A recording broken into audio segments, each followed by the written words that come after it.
We are. But I gotta go in. No, you can see it from me, Dumbo. No. I'm gonna have to take the audio off of some of this. Then we had to allow it, you know, access. Yes. We hit the yeah. Yeah.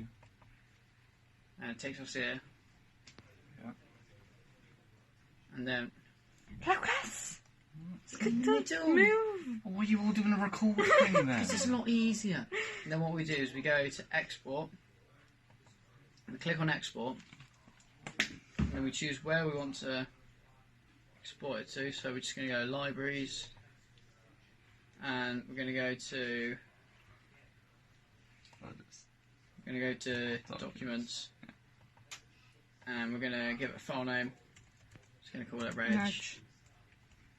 Back up. And then we're going to pop today's date on it, just so we know which one it was. I'm going to save it. It's going to load a bit.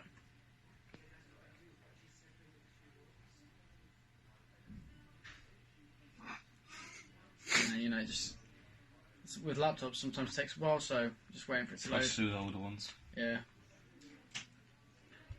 There's a bit of a doo-doo processor, but you know, c'est la vie, what goes on.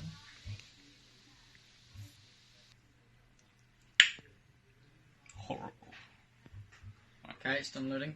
Then. And so if you want to... So if we want to use it, we go File, Import, we click on it, we go Open, and then it loads, and that's it. Okay, but it takes a while because importing is, yeah.